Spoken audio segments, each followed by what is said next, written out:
Bathandekayo ngicela sigijimeni ke sifunze ke emavi sicedzele sifundo sethu from incwadi yamaRoma chapter 12 verse 1 na verse 2.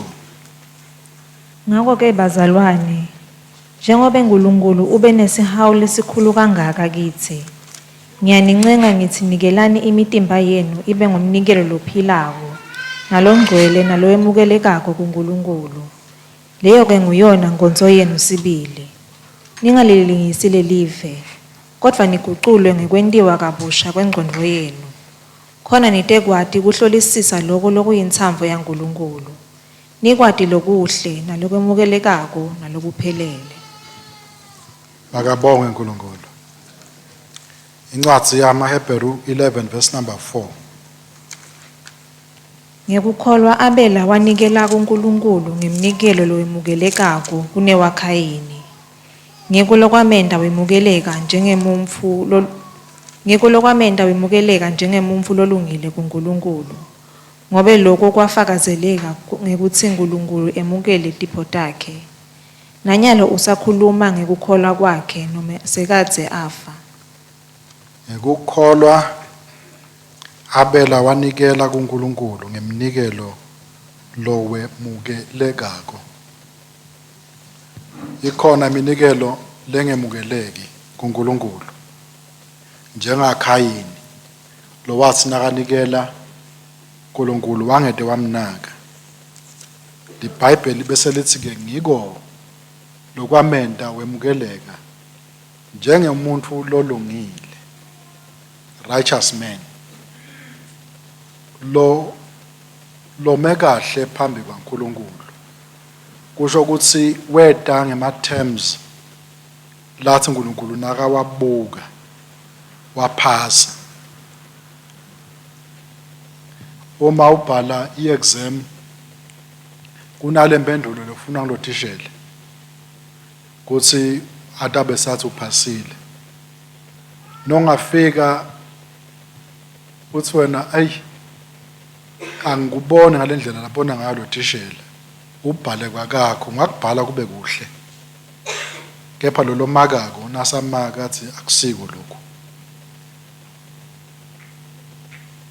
Khayini weda waletha umnikelo, manje lendlela labeta ngayo akusiyo le beyemukeleka kuNkulunkulu. Wathi uNkulunkulu kimi it's either all or nothing. Ngaleso sizathu ke ngiyaku rejecta wena Khayini nemnikelo wakho, angikwemukele. But lo ngoba yena uyemukeleka, uthi uNkulunkulu ngiyakwemukela number 1, number 2. Uthi uNkulunkulu ngikuthatha njengemuntu lome kahle embe kwami, righteous. Sekuba ke ipoti lelandzela lo Khayini. Ngoba yonke iminikelo inepoti lihambisana nayo. IBhayibheli lithi ke nanyalo usakhuluma bani lo Abela noma asafa kadzeni, kepha lithi iBhayibheli wenta njani? Uyakhuluma. Kunebantu lekuthi nabafile indzaba yabo iyavalwa lifayela, bese kunebantu noma sebafile bayakhuluma kuze bekunamuhla. Ingati yakhe yathi nayiwele emhlabathini yakhuluma, yathi nayikhuluma uNkulunkulu weve ezulwini. Wasuyesuka uthi kuKhayini, Khayini uphi umnakene? UGenesis ke loyo chapter 4 verse 1 to 7 ngenda sendlalelo salo sesibone lesithombe salomnikelo lesikhuluma ngaso, the law of first beginning. Kuthi ithini indzaba? Genesis liverse lekugcina kwanyalo lengicela selifunze bese ngiphawula lokufishane sesingena ke kulendzaba yethu. Adamu wamati Eva umkakhe. Eva wakhulelwa watala Khayini wathi, ngitfole indvodzana ngekusitwa nguSimakadze. Emva kwaloko Ngithole ini ke? indvodzana. Emva kwaloko Qhubeka, yes please. Emva kwaloko watala Abela umnakabo. Yena-ke Abela waba ngumelusi wetimvu. Kayini waba ngumlimi wemhlabathi. Ngekuhamba kwesikhathi Kayini waletha umnikelo wetithelo temhlabathi kuSimakadze. Na Abela waletha ematubulo etimvu takhe letikhuluphele. Simakadze wanaka Abela nemnikelo wakhe. Kepha Kayini nemnikelo wakhe akazange amnake. Ngawo-ke Kayini wathukuthela kakhulu. Ubuso bakhe banyukumala bahlwa. Simakadze wathi kuKayini, uthukutheleleni, ubuso bakho bunyukumaleleni. Angithi na wenta lokulungile uyemukeleka. Na ungendi lokulungile, sono siyakucathamela ngasemnyango. Sifuna wena, kodwa wena kufanele usincobe. Amen. Nalo-ke Levi laNkulunkulu lelithi uNkulunkulu wamnaka Abela nemnikelo wakhe, kepha Kayini nemnikelo wakhe akazange amnake. Ngoba lo mnikelo nawuletha uNkulunkulu uyi-representation yakho, umele wena. Uma uNkulunkulu asiyabuthi inhla uyabuka khanze ukuthi le ndvu loyiletha kwayemukeleki, ududula zonke. Nalo muntu lo ulethile angasamnaki uNkulunkulu. Lisho njalo. Base buso bakhe ke buyahlwa. Bahlwa buso bakhe. Ubukhanze umuntu buso bakhe sebuhlwile. Buhlwemini kalobha. Mangalo ukuthi lo muntu lokho kuyakhanya lo buso sebuhlwe kanjani. Ungaze sibucisha nekukhanya. So nyukubele. Indzaba isekuthenini akemukeleki kuNkulunkulu. Kwase kuba mnyama. So uthi ke uNkulunkulu nakambuda uthukutheleleni buso bakho bunyukubaleleni. Angithi na wenta lokulungile uyemukeleka. Na ungenti lokulungile. LiBhayibheli lithi sono siyakucathamela. Kungazuthi kufana nelikati lifuna kuyobamba leyo nyoni. Sono sakho senda njani? Siyakucathamela. Lisho njalo iBhayibheli. Selithi ngasemnyango siyanyonyoba bese sifuna bani? Sifuna wena lesono sakho.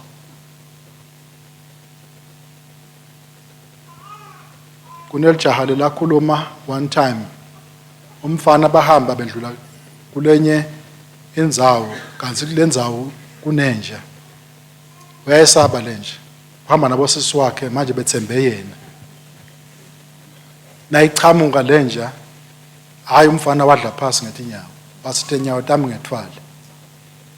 Wabaleka wabashiya. Nase bambuta wase manje seyindzaba sosishiyelene. Uthi hayi, the bova was namshaca. So I couldn't stand. Ngoba ngibone yini? The bova was namshaca. Aselifikile lingicathamele. Lithi ke iBhayibheli sono sakho hayi salomunye siyakucathamela. Emnyango sifuna bani? Asifuni makhelwane. Sifuna wena. So uthi ke uNkulunkulu la, kodwa wena kufanele wende njani? Usincobe. Nguwe lofuna usincobe. Indzaba lenkulu lekhungethe umhlaba, our biggest dilemma kube sono. Kungena kwesono. Sachinja the whole equation. Sayishintsha man. Sayishintsha. Umfundisi uthi asesifundzeni Genesis siyofika esambulweni sibone Jesu kulombhalo. Ngiyafunza.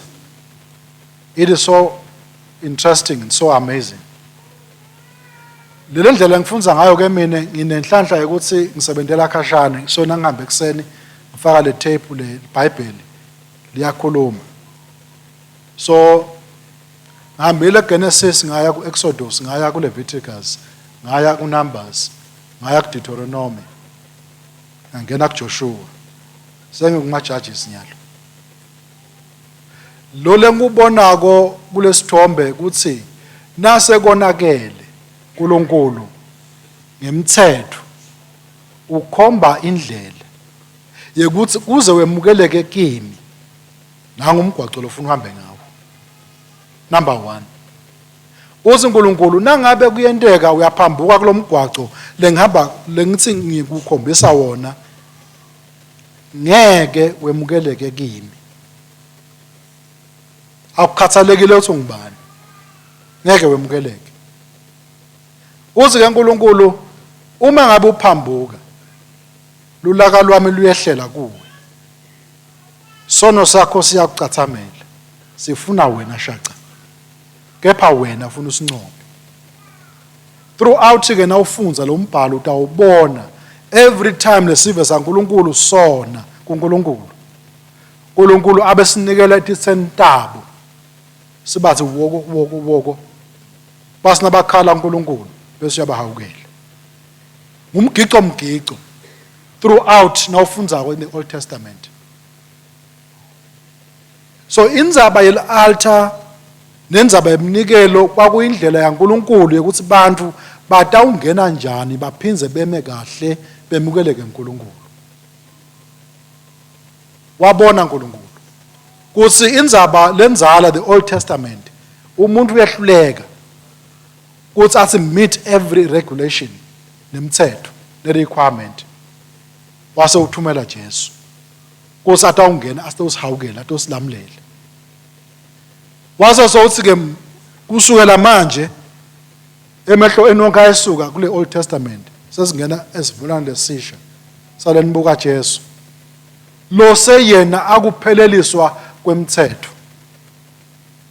Uma ninaka yena nihamba ngetimiso takhe ngalala kukhulumako wona mgwaco kuphela loyemukeleka uNkulunkulu kude lo muntu. Umsebenzi lwentiwe ngeJesu esiphambanweni uphelele. Kwethu kubeka lithemba lethu lonke kulolo sekwenziwe ngeJesu. Lamaviki lesiwafundzile kuma Roma bazalwane ngiyanincenga nangumgwaco kuthi nikelani imitimba yenu ibe ngumnikelo. Kuleli altar kwakushiswa umnikelo. Lo mnikelo wawemukeleka uNkulunkulu njengalo uNkulunkulu wawemukela waAbel. Uthi ke uNkulunkulu namuhla umnikelo lengiwemukelako nguwe licobo lwakho. Na utithatha wena utinikela uNkulunkulu. Yenzaba yemuntu ngamunye ke le. Kude makhelwane lotawukhona kukunikelela. Kuzawo ngiyamnikelela. Never mind laba labafike basinasafile umuntu bathi siyamthandazela Nkosi muvulele amasango esiZulu kube kunja uyadlalela nje kwenta umdlalo lofuna ukudlala. Ngeke umsite lo muntu loyo. Noma ungathandaza uze uthi sike uze ukhale kube kanjani umuntu lo akatendele nasincumo kodwa remedy yalokho. Umdlalo webantu labakholwako. Kodwa noma ungakhanyisa emakhandlela nasafile sezimvulela indlela utawukhanyisa emakhandlela atazaphele kodwa indlela tabanjani na tabamnyama washo umuntu wafa lo muntu base uyayibona indlela uza ngiyiboni seyikhamba lo uyibonako manje ngabe solo usiphalada ngala saluthatha ngabe ngiphi noma ungayibona indlela khanyisa emakhandlela base yakhanyisa kube mnyama ngoba lamakhandlela aphysical akusiwo lamakhandlela lafuna uNkulunkulu. YaNkulunkulu indlela isebaleni yakhanya. Uthi ngiyanincenga bazalwane ngebubele baNkulunkulu. Hey ngalo Musa Kusinikele imitimba yenu number 1 ibe ngumnikelo lophilako, number 2 longcwele. Uthi ke uyona nkonzo yenu sibili ke leyo. Yonke inkonzo longayenda ungakathi nikele uyadlala. I-religion leyo igama lakhona. Ucoba went religion nase kufika kampela ndaba. Uthi uNkulunkulu angikwathi, azazi ngikwathi. Kubhlungu ke lokho. Kuze ungashuca nebantu bapheleketele. Uhambe nabo nase bafika egcineni kuthi wengena ngala kuthi wona naye akakho indzawo la uphelela ngakhona. Kubhlungu ke lokho.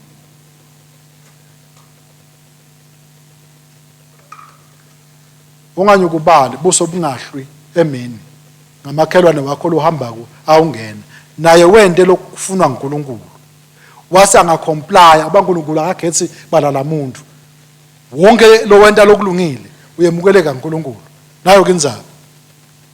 Uthi ke nakakhuluma ko la kuleli verse ningalilingisi lelive kodwa niguculwe ngekwentiwa kabusha kwengcondo yenu khona nitekwati kuhlolisisa lokho lokuyinthando yaNkulunkulu nikwati lokuhle nalokwemukelekako nalokuphelele. Inzabi lapho ke bathandekayo ukuculwa kwesimo sakho sengcondo kuze wena licobo lwakho utokhona kuhlolisisa ungathathi ezikamakhelwane. Sakhula siba nesikhathi thini lokwazi sesesikolweni mhlambe bakhona bendlula kuko labanye lapho sibe nenkonzo yembudo sayikhumbula kusono yini lokho sayikhumbula lenkonzo leyo. Usinasa ucedzile kungazuthi labantu baconzene nawe asibabone wena kanti kushona ufuna kusono yini lokho. Uma ngabe sewufike la utinikela khona kuNkulunkulu wase uthatha isikhathi sekuhlala evini laNkulunkulu uguculwa lomcondo wakho uniketwa ilens lensha yekubuka tintfo ngendlela uNkulunkulu atibukata ngayo utobona mbamba kuthi ke lokho lendlela le ilikhondovani ayiyi lendlela le bese decide wena kuze hayi ke mina ngisahambi kanje akunenzaba noma lengihamba nabo leshuca nabo bayahamba lendlela but lengikubonile mina ungitshela ukuthi lendlela ayihambile therefore noma abe kuthiwa sengingedwana dawuhamba ngalendlela lengiyibonako.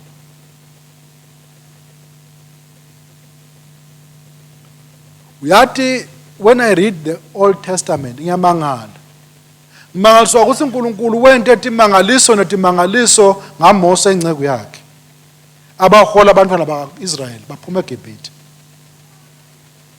babone uNkulunkulu abasita bakusinzisa baphuma bawela lwandle lolubovu into lengazange seyenteke. It's a big thing.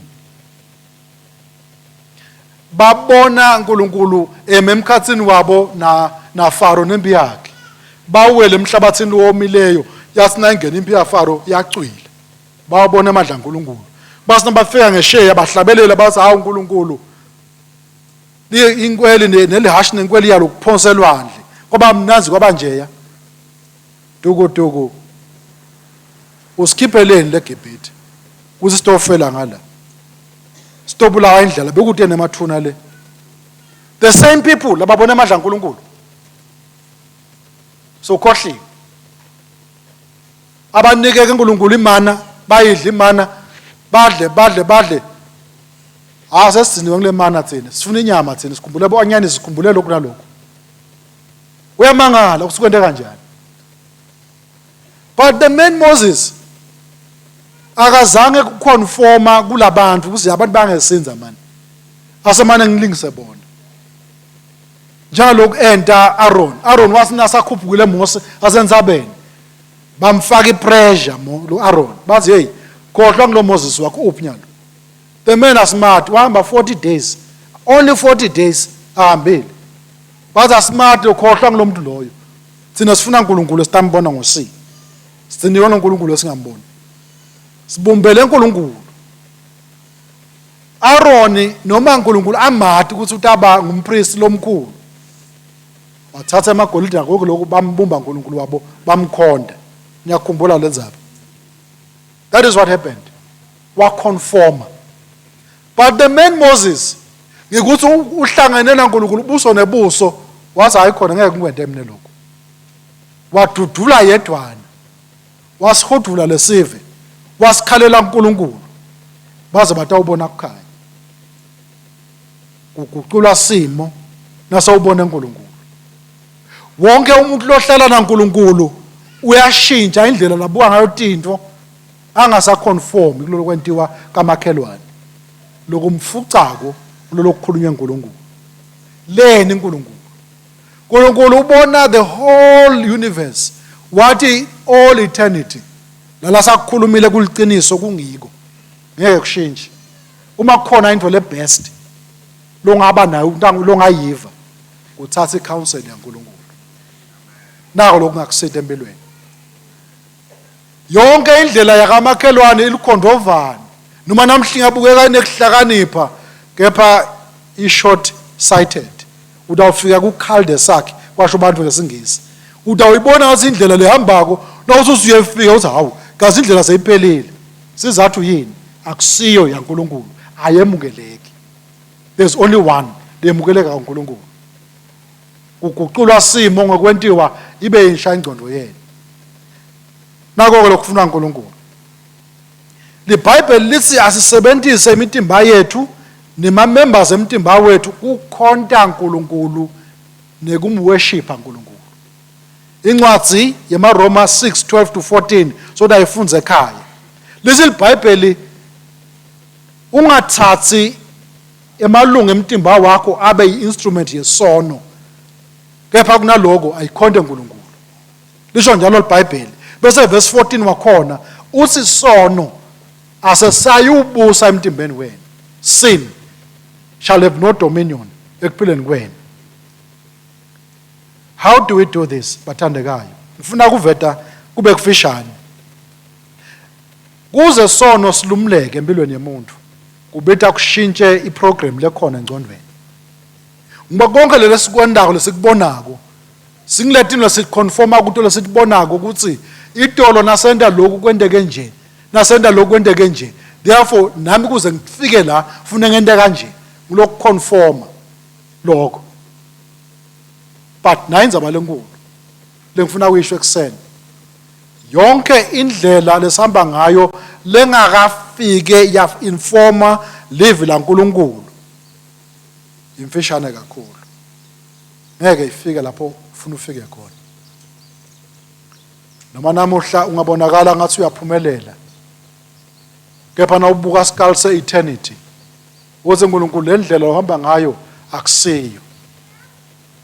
Kungathi uNkulunkulu uthi bonke abantwana bakhe lesebasinzisiwe bagezwa ngengadi yaJesu kufune bangenele isikolo sekushintsha ingcondo kuculwe ingcondo. Kuze kuthi sitawubona ngeliso leNkulunkulu abona ngayo lenzaba lesiyibonako. Ngoba letino lotibona emhlabeni kumbe dingethi gucuke entona kepha wena nasawubona ngeliso lelisha ngemafalkiki eliso laNkulunkulu kushintsha tinto empilweni yakho. Uma base siyahamba endleleni asilomunye lento lena ngibona ibovu uthi wena ngibona ilihlata mina bese sibamangala ukuthi uyibona ilihlata kanjani kulokuthi kushintshe amafalkeki lowafakile ngulengcondo usengcondweni. Uma kuthiwa singene lapho kuthiwa uma ungene khona uphumi kwentiwa yini kwentiwa ngumuntu lokunento lesayifike yamngena ngekhathi kuyi wathi nasekukhuluma eNkulunkulu noma ngabe akuzange sekwendeka itolo kepha kuyendeka nyalo. Ukufunze phi lokho? Simbonile uNkulunkulu phela avula lodlelo olubovu into lengazange seyendeke. Uthi uNkulunkulu nakakhuluma naMose nibona ngeliso lenyama kunetinsaba ngala nangala kunempi yafaro emuva kunelwandle phambi kwenu sekude indlela sawufike eCul-de-sac. Uthi uNkulunkulu nakunje chubekelani phambili. utshela Moses uthi uphethe nesandleni uthi ngiphethe induku uthi uNkulunkulu take what you have ushaye lamanti uvuleke indlela. Mose akazange abe solwacabanga ukuthi yathi uNkulunkulu lento ayikhulumako uyakuyenteka kuphi. Uthi Mose sewukhulumele uNkulunkulu lento awukwenta mina ngithatha le nduku ngishaya lamanti kuthi kutakwendekani akusesiko kwami kwabani lokho kwaNkulunkulu. Kwasinakena njalo Mose kwavuleka emanti emanti bamangala bonke wathi Mose ihambani bacala bahamba ngelivi laNkulunkulu. Nako lokumcoka lekufuna sikwandalaye livi laNkulunkulu livula indlela lapho ingekho khona bazokhulumela uNkulunkulu. Noma simo singashuba sibe njani sibe likhuni sibe njani na uthola livi laNkulunkulu bamba lona utawuvuleka indlela kwendekile. Umbhalo uyasitshela ukuthi siya understanda ngekukholwa na ufunza incwadi yeHebrew 11 kuthi by faith the worlds were created by the word of God. Mave akhiwa ngelivi laNkulunkulu. Kuze kusiletinto lesitibonako ativeli kulokubonwako divela from the unseen. Le live lelingabonwa la kamoya licuketse konke nalosanga akucabanga nyalo. Lelo live lelo li-rich kwendlula lesiphila kulo. Lidzinga umuntu otaba elevated asuke from the physical angene to the spiritual realm ngelive laNkulunkulu. Asa ngathi khacha kule live laNkulunkulu. Bese ubona tinto ngelive laNkulunkulu. Sewukhuluma le live njalo kusho uNkulunkulu. Whatever God says, utabe sewenda kanjalo. Seyavuleka indlela. Hawu uyakhanya indlela. Yavuleka. Noma kanjani. Ngeke ihlale ingavuleki. Asengento esibonakaliso.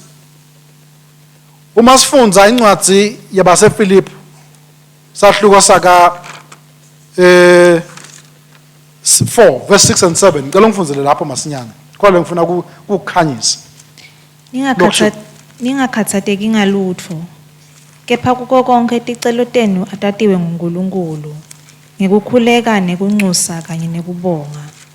Kuthula kwaNkulunkulu lokwendlula konke kwati kutawulomvolota tinhlitiyo tenu nemicabango yenu kuKristu Jesu.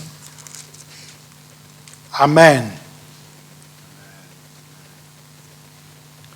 Live laNkulunkulu lithini lapho ningakhathateki angithi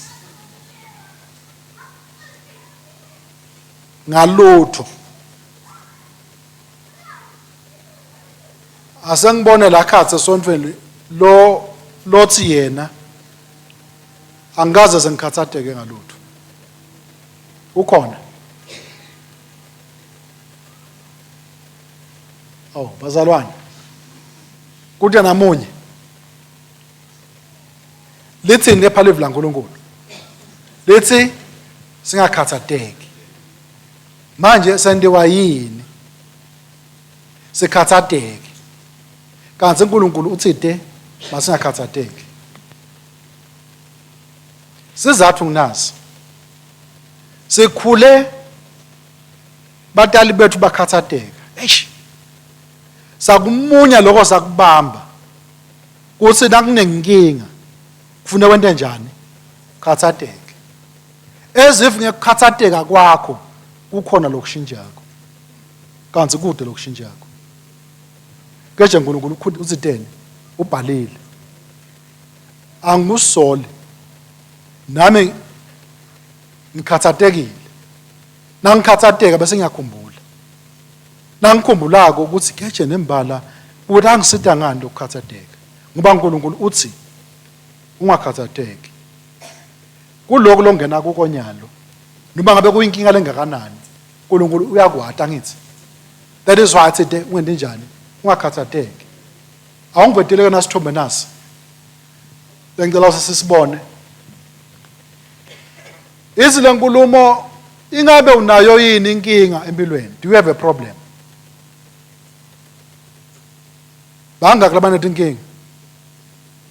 Ngeke basaphakamisa abazalwane. Oh wapha ngiyabonga. Hamba nami ke wena. Banga kulabana inkinga empilweni. Awu ngiyabonga abathandekayo. Thank you for raising that. So awusi wedwana. Uma unenkinga empilweni uthi yes nginenkinga. Kukhona indlu ongakwenda ngale nkinga lonayo na. Naloko ngasangiphenduli, cabangele wena. I want to go with you. La ukhona khona. Kunemuntu lonenkinga. Inkinga yeminyaka. Le nkinga yakhe lanayo, can you do something about it? Uthi no. Ngathi kude lengakwenda. Kunaloma ke leli silibhayibheli abenenkinga yemopho for 12 years. Niyamkhumbula. Wezama yena, wama physicians. Uyofuna lisito. Wachitha konke le abenako wangasidakali abenenkinga. Ukhona longakwenda wezama yena ukuthi ente la ngafuna ukwenda wezama imizamo yakhe yonke yaphelele endleleni. But nalo ngifuna ukukusho ngetinkinga. Uma ngabe unenkinga empilweni ukhona longakwenda ngako. Uma ngabe the answer is yes, then why worry? Ngoba khona longakwenda. Lokungongoshela kule nkinga ucabange ngayo kakhulu kungathi iyakuhlupha usalala nasebusuku. Kaze uNkulunkulu ukhulumile evini wathi ungakhathazeki. Wena ke mina ke ngiyangongoshela kule nkinga. Uyathi kuthini? Udawuphela buthongo. But inkinga itawuchubeka. Ngoba le nkinga awufuni ukuyiyekela. Uthe uNkulunkulu ungakhathazeki. Nangabe kukhona longakwenda ngale nkinga ungasakhathazeki. Uyabona na ufika exam room, ngayafika exam room mina. Sisenyuvesi. Lelija kusho ukuthi babelinikete script for some reason. Kwakhanza ukuthi lo sebakubeka lapha phambi kwakhe akusesiko lokhu la ke akubona. Wase ushawuhlaba inyanza leyo sase multi purpose hall angilikhohlwa lenzaba. Sibhale exam. Wathi inyanza leyo akusesiko lokho. Manje wasuyahema.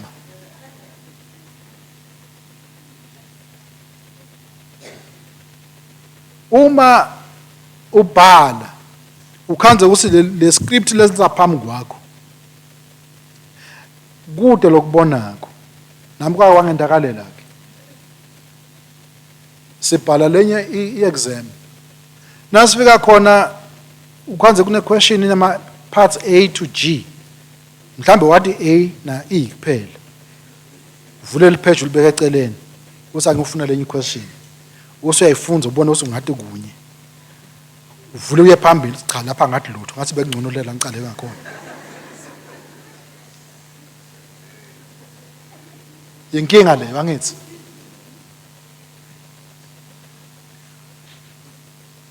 but na inkulumo lenkulu uma ngabe unenkinga kude longakwenda ngalento loyibonako then why worry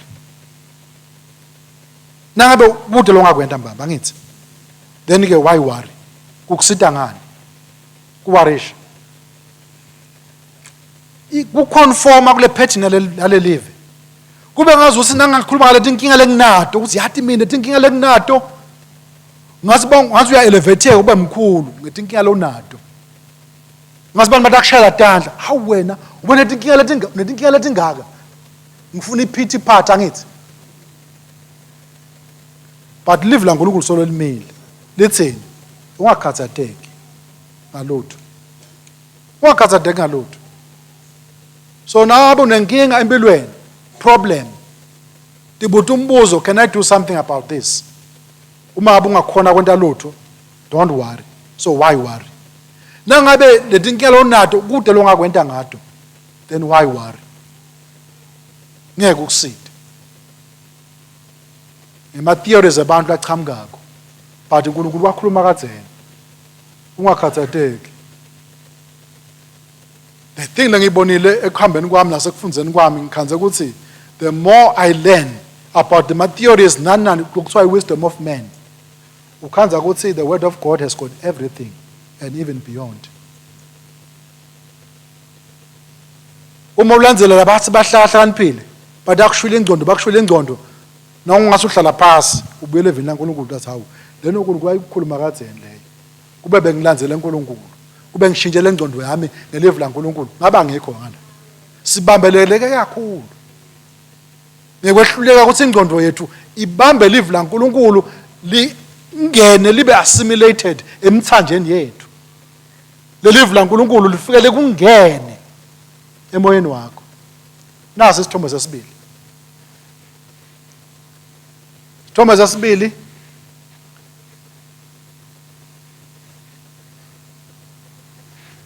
kuyavela naso-ke sisi lesithombe nothisa bona ukuthi kukhona into lekuhluphayo engcondweni iwari. Yini lena lengenta ukuthi ngibe worried? Kufuna ukuthi kube ngumbuzo lotiphendula wena. Bese ke indlela tibathi mbili. Kukhona into engakwenta ngale nkinga lenginayo na. Now uthi no kude lengakwenta. Then let go of the worry. Ngiba kude lo ngakwenta. Ngibekusile ekseni. Tibambene etulu ngetihluthu iUkraine nabo Russia. Le ndlela ababambene ngayo ihluthu. Guess what is happening? Kukhule oil, kukhula petrol, kukhula kudla, kukhula everything la ngekhathi. Kukhona lo ngakwenta ngalokho. Kude. So why worry? It is beyond your control. Uze uNkulunkulu ungakhathateki. Usho uNkulunkulu abengabona ukuthi Africa sikhathi iUkraine neRussia tilwe. Abade uNkulunkulu. Abengathi uNkulunkulu sinase kwendeke njalo utawushuba simo. Abade uNkulunkulu. Then why worry? Yekela kuwarisha khwami selive laNkulunkulu. Uma uthi ke wena yes ukhona lengakwenta ngalokho. Kunetinto leti within your control. Uma ubona simo sichinja sinje ngiyabekisa. Uma bophuma uhambe yokudla ka Kentucky Fried Chicken every now and then uye restaurant kaze sibona simo siyashuba. Umnotho ume kanje. Le mali ayikakhuli emholo wakho. Uyibona imali solo ime njalo. 100 rand wayitolo namhla sonke 80 rand. Nawu usiyathenga esitolo. Kufuneka ukuthi ucabange wena ku within your control. Ungabe solo uwarisha. Buka lokho sisengendani mina. Do things that you can do. Angathi kunjalo bazalwane. Basi labanye live within your means. Ungafuni kwentela ku impressa makhelwane. Ngoba ku impressa makhelwane kutaka ku cost and arm and leg. Utawugcina uyakuboshaya lokho. Ufuna ukubamba lizinga le standard. Wasu uyakuboshaya lokho sodwa aba newari kenyalo. Nakuphela inyanga uthi asinambona chama ngala udakhe ubheke ngala uthi eish nawaza chamuka. Inkinga yani leyo. Tinto leti within your control.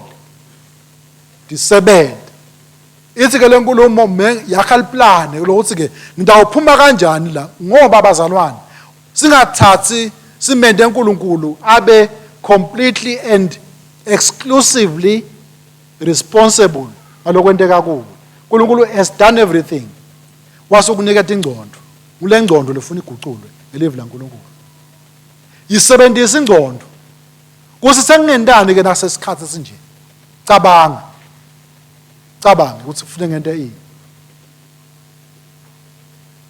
In the spirit world there are so many possibilities. Uma ungangena khona udawuyekela kubuka makhelwane wakho kabi ezivi makhelwane wakho nguye lokuthathela izinto takho. Na umbona lo munye aceba ashona phambili akhula kuba kanje uba kanje musa kuba nemona. Naye he tapped or she tapped into the level lengabonwa khona. Wase so uyacabanga uyaplana. Kusi rather than kuthatha yonke lo mnotho ngufake le kwasho lo munye umfundisi ngeke ngisho ufaka kuphi. Babembuta labanye. Bathi hey mfundisi wenda ngani wena sikubona ngasuyadlodlobala sona lokhu ema physical issues, ma physical structures. Was lo mfundisi no. The difference between me and you ukuthi yakho imali iphelele emthoyi. Kwaba buhlungu. Abesho kuthini? Isingangena imali uhamba uyidle. Now uyidla ihaphelela kuphi? Uthi ke mina no I don't do that. Iplan lengilendile. Kuthi ngidawenda njani? Ngidawuthatha le mali ngiinveste ngento lokho lengikwenta ngayo liplane lelo because this thing is within your control. La kunetinto leti within your control. Tibute ukuthi ngidawenda ini? Ngidawuyenta nini? Iyente kanjani? Nawo lokufunekako. Either yenta nyalo noma uyenta later. But uma ngabe utawuyenta later lento, decide ukuthi utayenta nini. Uthi ungadecide hlala phansi ulale ebuthongo, relax, don't worry. Kusho uNkulunkulu. Don't be anxious of anything. Phumula. Phumula. Kepha ke nangabe kutawendeka ukuthi kukhona lo ngakwenta ufuna kukwenta nyalo, lithi ke yente lento lofuna kuyenta. Kusho njalo iBhayibheli. This whatever your hand finds to do. Yenta njani na? Do with all your might. Unga procrastinate. Ungathi ndabuye ngibone. Kulalala kancane kusho incwadi lengcwele. Ithi yenta njani? Ma Proverbs nemkhumbula Mose. Ithini? Kulalala kancane kwenta njani lokunye? Bayalathi bazalwane.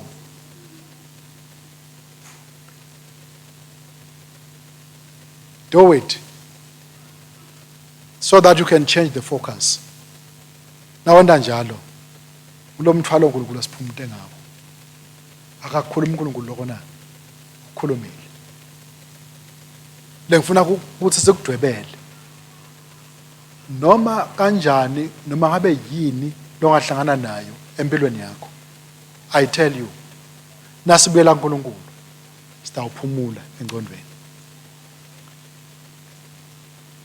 Bengine sithombe lesesithathu lengitsitana ngisithumela bengifuna ku-illustrator ngaso manje ngase sigcine singakangeni ke ngase ngiyahluleka kusidweba but ke kulabo labenu labakhonako ukudweba ngicela udwebe engqondweni. Nawuthatha indingilezi njengeliwashi ulihlukanisa emkhatheni from 12 o'clock uye la ku 10 past iportion yokucala leyo. Portion yesibili kusuka lo 10 past uye ku 25 past portion yesibili. Kusuka ku 25 past uye lapha ku 10 to iportion yesithathu. From 10 to 2 o'clock iportion yesine.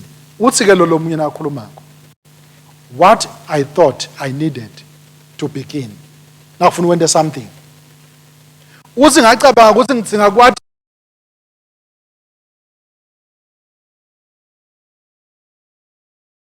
see it helps. It is useful to have an idea ngekota iqala ke lengikhulume ngayo. Kuyasita ukuthi ube nalokhu kwatiko ukuthi ngifuna kwenta ini. But lokumcoka you must start immediately. What is important, you will learn a lot by doing. Ngalesikhathi sokuqala kusebenza. Kulesikhathi utawufunza lokunengi. Nangihlola umbhalo. Ngibuka uNkulunkulu abita Abraham. Uthi uNkulunkulu Abraham. Uthi yena yebo Nkosi, uthi ngifuna uphume heaven lakini. Ufuna uphume emndenini wakini, ufuna uphume endlini yayihlo. Uhambe uye heaven entakukhombisa lokho. uNkulunkulu akamkhombisi sonke lesithombe ukuthi utaba kanjani. Wamkhombisa na? Zamkhombisa. Wamkhombisa ibit. Usina kamkhombisa ibit, uyesu Abraham uyahamba. Uthatha umkakhe, uthatha Lot, uthatha 70 takhe uyahamba. Naba sahamba endleleni. Wase uqala futhi uyamembulela tintu. Uyamembulela tintu. Angithi kambe. Nakamembulela tintu uNkulunkulu Abraham asahamba endleleni. Wangamtshela ukuthi uyakukhanza inkinga letinye endleleni. Ngeke. Ukwathi konke. You keep moving. Ngoba lo wathi konke uNkulunkulu akusuwe. You can't be God. Sufficient lo uNkulunkulu asawembulele kona. Cala ngako uhambe ngako. You will learn a lot. Utawufunza lokunengi by getting started. Uthi ke le kota lesilandzelako, you will keep learning along the way. Uyaqhubeka ufunze. Siye sithi imfundo ayiphela ngithi. Uyaqhubeka ufunze. Uma sifika kuNkulunkulu kude umuntu lotazi ngingumfundisi ngeBible school sengifunze ngilathi lonke leBhayibheli. So long as usaphila ngala kunetinto letisha uNkulunkulu lathi watawutembula. Letafete kushintshe. The mind transformation through the word. You will learn a lot. Ngekuthi utinikete isikhathi sekufunza live laNkulunkulu uwedwana. Bese yekugcina ikota ngasikota yini, and some things you will never know. Empilweni. So now utawuguma usufuna kwathi konke ngeke ucale.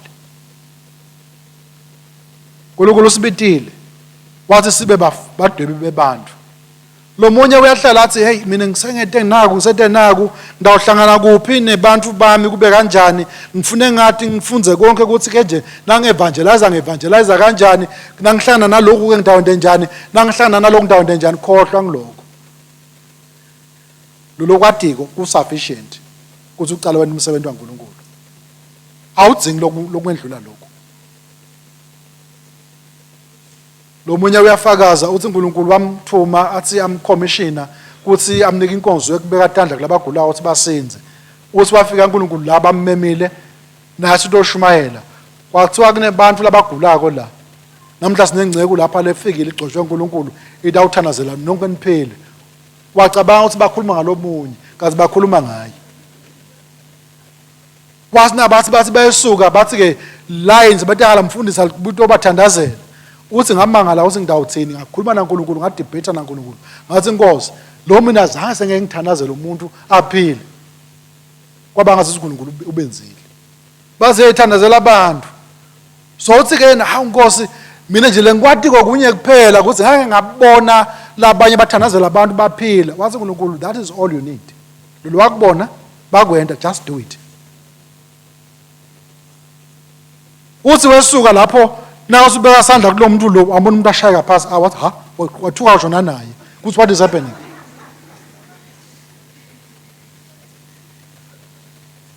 Ngeke uthathe tonke letinto lokho umcoka yini is to get started. So yafunza kana siwenda letinto uyethuka next time ngeke usethuka nawe ngoba phela sibatawumangala abantu wethuka nawe kwende kanjani ngeke usethuka. So uyathi uNkulunkulu uyadenda letinto noma uNkulunkulu uyadenda. Some things you will never know. Sometimes you'll be asandla kuthiwa logulako umbona ngaphili. So ufuna bese so uthini manje wena? Nawuhlola umbhalo ngiyalithanda livesi. Nawufunza amaHebheru. Kuthiwa labanye bafa bakholwa. Letinto ababekholwa bangaze ngabatibona. They died in faith. Base lokhu sangakuboni kwenteka akungishintshe liginya lekukholwa. Ngiyakholwa. Kusakenteki akusinkinga yami. Abrahama wathenjiswa live kuthi ngidakuniketa into le kanje wayibona saphila zanga sayibona but iliqiniso yini 100% iliqiniso ngoba ikhulunywa ngubani uNkulunkulu. Abrahama wendani wabamba live la uNkulunkulu ho wabuka tinto ngeliso la uNkulunkulu but lengutsandzako ngeliBhayibheli langilifunza aliwafihle amaphutha ethu. Uyahamba Abrahama ufika lapho khona ubazi uyabuka liwashi liyahamba liwashi. Lento uNkulunkulu angithembise yona ngisayibona. Uphi lo mntwana? Uthi umkakhe hey ngena kunasi sisebenze. Kumbe uNkulunkulu ufuna ukuthi sithole umntwana ngaye. Wendana Abraham wangena. Akusiko kushelela lokho. Wangena. Nakatala umntwana uyedzelela ke Hagayi. Uyesuka Sara utshela Abraham hey yabona ke le mate seyendani yalo. Inkinga senkinga Abraham kanzi nguyelo uthi akwendeke nje. Siyashintsha nyalo. Seyibela kaAbraham. Uthi uNkulunkulu hayi yenda le live lemkakho uyayenda lenzaba. Uyahlala iminyaka. Uthi nabahamba lamgwaqweni lokunye lokwendeka kaAbraham ungena eGibhithe nakunendlala. Azange amtshela ukuthi abanendlala. Kuba nendlala. Nakafika eGibhithe uthi Abraham kumkakhe hey uyabona umuhle kakhulu sithandwa sami. Nangena le badafike bangibulale inxa yakho. Wena ke thani ngisisi wami kuze batonga banganongibulala. Ngiyakhumbula Musa. Nabefika khona usho njalo vele. Ngemanga noma kusemanga lawo. Bucile noma kusibobucile lobo. Uta decide wena. uyefika usho njalo uthi hayi lona ngisisi wami uyasuka lo inkosi yaseGibhithe yamthatha uNkulunkulu uyavutha ngelulaka uthi why did you do this awukwathi kusi lona ngumprofeti uthatha umkakhe uthi ke lona hawu bengingadi uyambita Abraham ungiyengelene umnika imfuyo umnika konke lokho uthi hamba uyakubona lokho akagcini lapho Abraham uyefika kaAbimeleki wona the same thing uthi kaAbimeleki hey bathi angibulala inca yakho akafunzi ukuthi ngenteni idolo ufika usho njalo kaAbimeleki uyefika uthi hayi ngisisi wami lo yamthatha aBabimeleki lula uNkulunkulu wamvuthela aBimeleki usinabakhuluma ukuthi kaAbraham hayi vele uyena ungisisi wami ngalokuthi indodana yabantu banyana kanje yabona lokho kuyakhuluma tindzaba the man because sibantu uyakubona lokho but ngikuthanza kaAbraham le live la uNkulunkulu walibamba wasiwamba ngalo wathi lokhu ngeke ngishintshe lokho ngiyankokoshela ngiyaphambili ngithi ke abathandekayo uma ngabe kunenkinga lekhona lisilive la uNkulunkulu ungakhathateki I was just making one example illustration there's so many things that bhaliwe eBhayibhelini lokuthi na ungena khona uthi uyathi kuthini akusiti vele kuba newari empilweni kuba uNkulunkulu sokhulumile if you take live la uNkulunkulu ugeze lengcondo yakho ngalo ufake le live la uNkulunkulu lidelete lesikhulu esakubona kuchinja stage Ncwadi yabaseKorinte bekucala sahluko saka 10 verse number 13 liBhayibheli lithi nangifundzako wasiselifunze lelo nto liverse lento angicabanga ukuthi awugcina ngalo lelo bese ngizama ukuconclude namuhla 1 Corinthians chapter 10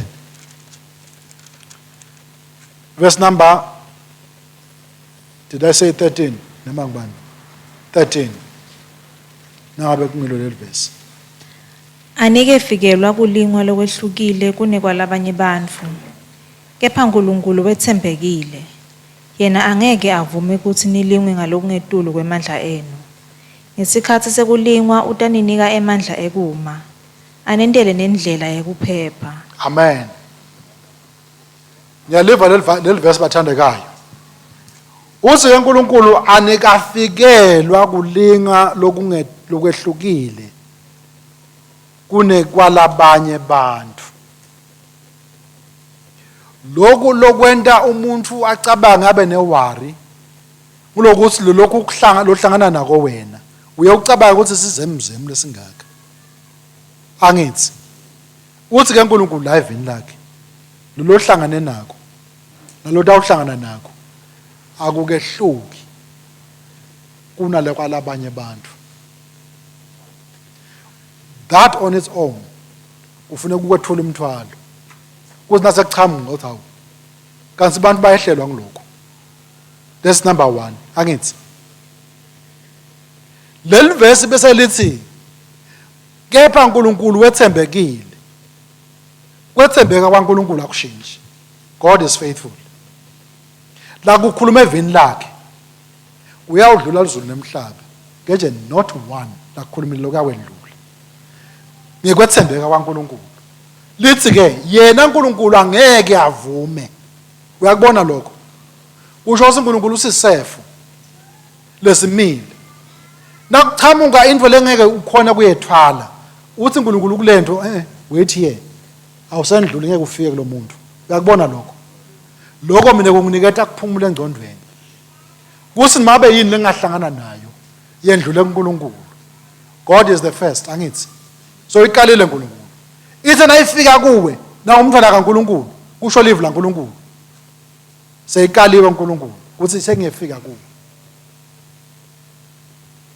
that is what the scripture says ngisibaka empilweni yami personally bese leli verse lithi ngesikhathi sekulingwa utawunika emandla ekuma in other words kunetinto litafike kufushe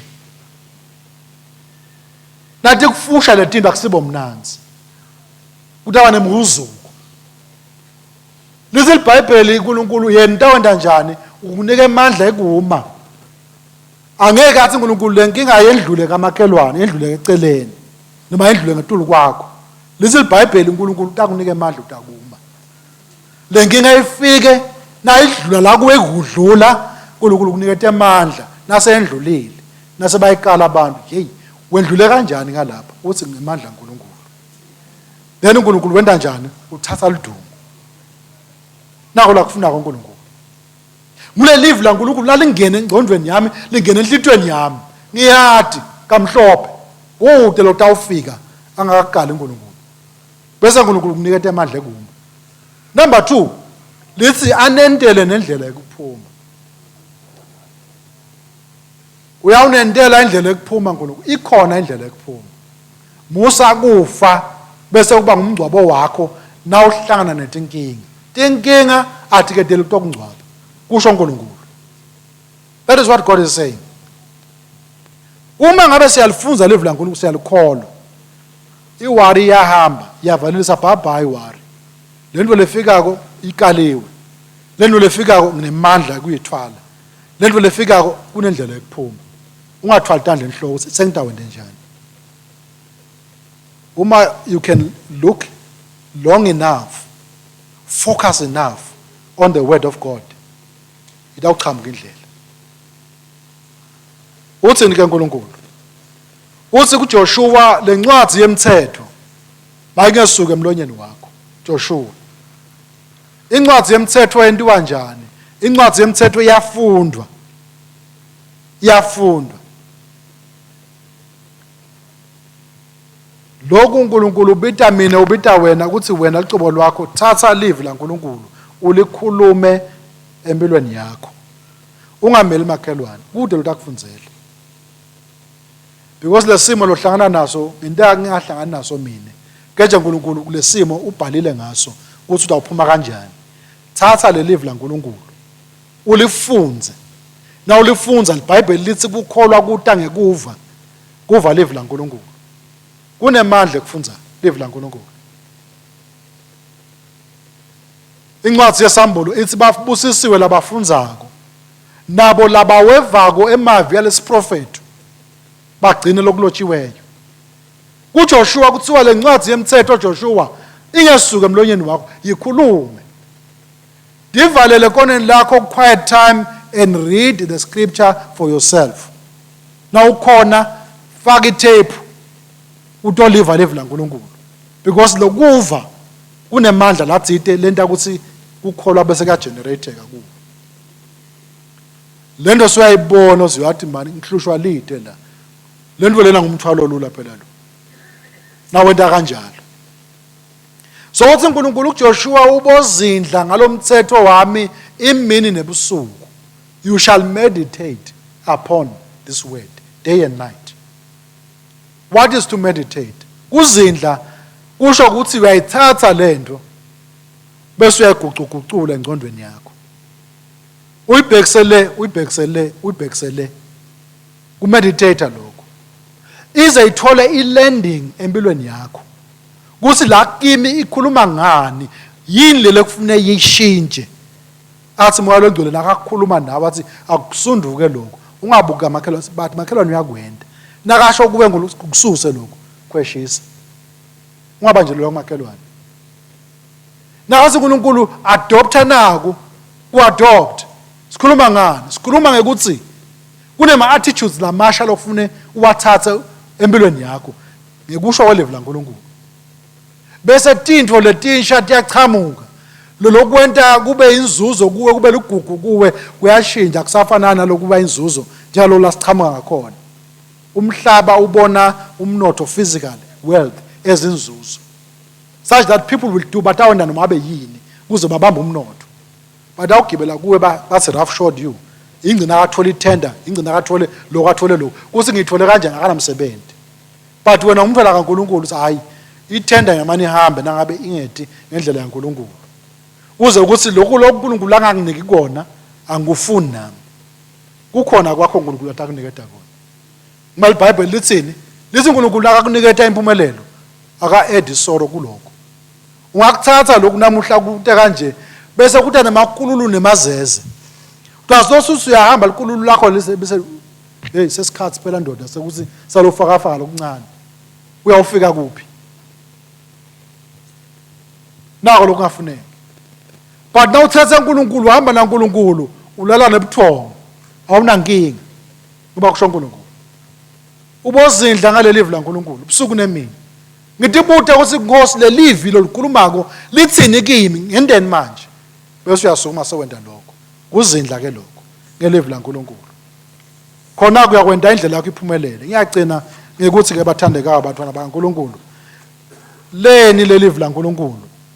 Live laNkulunkulu lesigezo liyayigeza ingqondo. Because kunensila lengenteka ikhona lesiyibambe ekukhuleni kwethu, lenye insila ichanyukiswa ngema tradition ngemasiko, lenye ichanyukiswa i-background lapho siphile ngakhona lesikubonile kwayipholuta ingqondo. Sacabanga ukuthi ngikona ndlela ekuhamba le. Na uthatha live laNkulunkulu ugeze leyo nsila. Uthi Jesu senihlambulukile, senigezekile ngelivi lengelikhulume kini. Live laNkulunkulu lisigezo. Liyamgeza umuntu. Uma simeditate kulo, i-cleanse ingqondo yami. Number 1. Number 2, athi Davide enhlitweni yami Nkosi ngiyalilondolota livi lakho kuze ngingoni kuwe. Because I said inkinga lesinayo inkinga yesono. Sono sakho sisemnyango siyakunyonyobela. I-remedy yesono live laNkulunkulu. The moment le live laNkulunkulu uligcinile, kuthi nakuchamuka sono live liyavuka. Kuthiwe hayi phela wena awukwendi lokho. Le live linemandla etikwesono.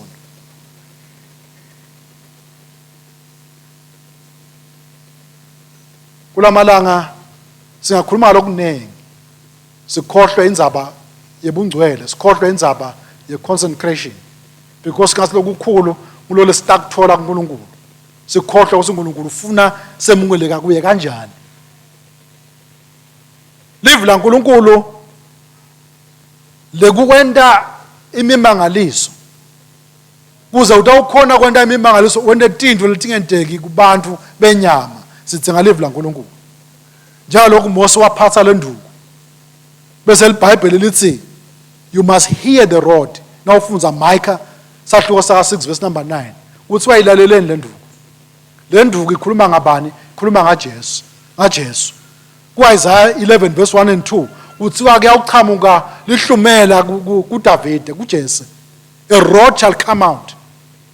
Sekuthiwa ke hear the rod, lalelani lenduku. Lenduku iyakhuluma nguJesu igama layo. Uma befika entsabeni uze uNkulunkulu lo indodana yami lethandzekako kimi mlaleleni. Listen to him. Lo Jesu ulive laNkulunkulu. Nasilithatha live laNkulunkulu sihlala nalo ukuguqulwa ingqondo yethu. Bathandekayo. Ngima lapho namuhla ngithi Paul is saying ebandleni bazalwane ngiyancenga ngebele baNkulunkulu kuthi nendeni ninikele imitimba yenu ibe ngumnikelo lophilile lothandzekako uNkulunkulu. Uthi ngiyancenga kube inkonzo yenu sibili. Uma senta njalo sithatha live laNkulunkulu lisigeze engqondweni. Live laNkulunkulu linemandla futhi ekutransforma wena ube uNkulunkulu esimeni lesikhona, so that you can begin to tell, command, create things kuze tibe khona. Kungakho nasewukhuluma uthi ngithi ngegama lika Jesu akwenteke nje. Na ukukhuluma live ligcwele kuwe. So uyathi kusilethu sendendekalele vele titakwendeka. Ngicela libandla lisukume lime ngatinyawo sitawuthandaza. Kuloyo nalo enhlipho Baba wethu longcwele siyabonga. Sibonga uNkulunkulu wethu longcwele kuba nawe kuleli tafula lanamuhla. Sibonga livi lakho Nkosi lokhuluma ngalo. Usinike invitation. Invitation, let's say imitimba yethu ayibe both the altar ibe umnikelo lophilako, umnikelo longcwele lowemukeleka kuNkulunkulu kube inkonzo yethu sibili. Sibonga Nkosi le call yalamuhla ukuthi asingalilingisi live kepha kuguculwe simo sengqondo sibe sisha ngelivi lakho uNkulunkulu wami lothandekayo. Kuze sitawukhona ukuhlolisisa lokho lokuhle lokwenzando yaNkulunkulu lokuphelele nalokuthandzekako kuwo. Ufuna ngamunye wethu sifikele lo zinga lapho thina sitibonela thine ngelivi lakho Babi. Kuthi na indlela lokufuna sihambe ngayo, le ndlela lena ayihambi, sincume thine, sitikhethele thine, kuze kuthi indlela yethu itawuphumelele. Uthi ke Nkosi lokho singakwenta ngekuzindla ngalelivi lakho. Uma sihleti phasi silifunza, silikhuluma, silithatha, siligucule, sili-apply empilweni tethu, livi lakho liyagucula simo sethu.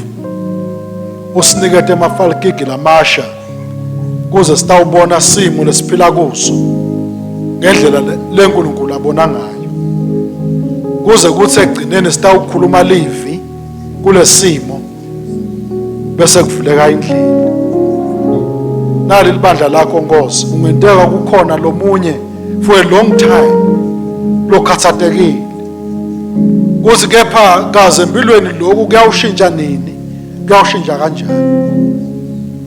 Lamuhla Nkosi uthula imithwalo lesinzakho uyibeke ecansini, lithe livi lakho singakhathateki kuko konke ngekukhuleka nangekubonga nangekuncusa.